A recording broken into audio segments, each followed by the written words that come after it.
President Biden hitting the road to highlight the already passed stimulus bill from last week, but he's got no plans for a trip to the southern border, even as his administration sends FEMA to help. Yesterday, a group of Republican lawmakers got a first-hand look at the border crisis, including our next guests. Joining us now, New Mexico Congresswoman Yvette Herrell, Tennessee Congressman John Rose, and Congressman Dave Joyce. And Congressman Herrell, let's start with you. What did you expect? What did you see? Well, I was impressed that the facility is obviously brand new. It's been open just a year. And when they built this, they thought that they would never reach capacity. But while we were there yesterday, we were told by Chief Chavez that they actually did indeed meet their capacity yesterday and are looking for overflow opportunities even out in their parking lot. But the facility is very nice, considering the trek these people came through to get to our border. Congressman Rose, who was in there? Who were in these facilities?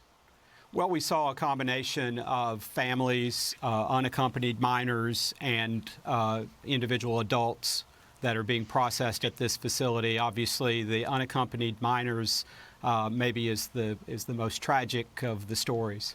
Congressman Rose, did you see a situation where it was an overwhelmed facility? Are we getting to that point? I think we're getting to that point. This facility was built to accommodate about 100,000, just over 100,000 individuals, or I'm sorry, just over 1,000 individuals, and they exceeded that capacity yesterday. So I think they are planning for what they believe will be a rising surge. We're at about 50% more than at any previous point at this point in the year. Congressman Joyce, in terms of where they're from, what they hear, why they came, I know the language barrier is an issue, but did you get some of the stories? I did not personally, because I am not that fluent in Spanish, but Congressman Jimenez, I know, had a discussion with a family that made the journey from Haiti. And in talking to the agents, you find out that they're coming from all over the world, China especially, and China being the big fish, because they'll actually pay $35,000 to be brought into the country. Well, but one of the most staggering statistics I heard yesterday was the idea that they're paying on the average of $4,000 to have these coyotes push them into the country. Now think about that. Just last month, they've caught 100,000. That's $400 million.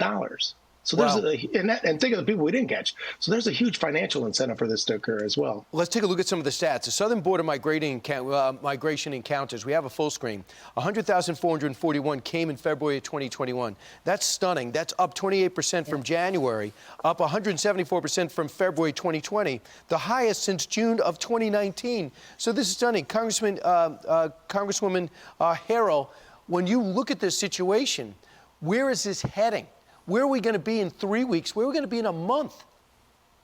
Oh, this is a crisis at the border, and it really didn't have to be this way. And in fact, one of our colleagues, I think, said it best yesterday. Congressman Mike McLeod said, you know, this administration could have done nothing, and it would have been better than it is right now, because we know the policies of President Trump were working with the Remain in Mexico. Right now, we're hoping that they keep the Title 42 in place. That is actually what's helping. That's the public health order that allows Border Patrol agents to process on the border those that are coming here illegally from Mexico or Canada, and then expel them back to Mexico or Canada. That is one of the tools that is working. The Border Patrol told us yesterday that has been a godsend. They hope that that Title 42 stays in place, and we have actually introduced legislation doing just that. So we're hoping that we can get some legs under that piece of legislation and get it through so that we can keep that available for our Border Patrol agents and for the country. Unaccompanied minors, you got 9,457 in February. So, Congressman Rose, when they turn around and say this is all Trump's fault, it was broken policies, broken border we inherited, what's your reaction? Well, I think that's ridiculous. I think that President Biden's message that he sent that the border would be open and that these individuals should come is encouraging them to come and putting those people in harm's way as they make the perilous journey north.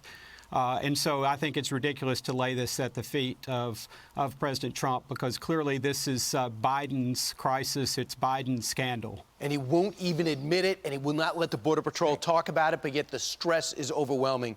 Congresspeople, have to leave it there. Herrell, Rose, and Joyce, thanks for making the journey and giving us your personal account of what you saw rather than reports and what you read. Thank you so much. Thank you, Brian. Thank you. You got it.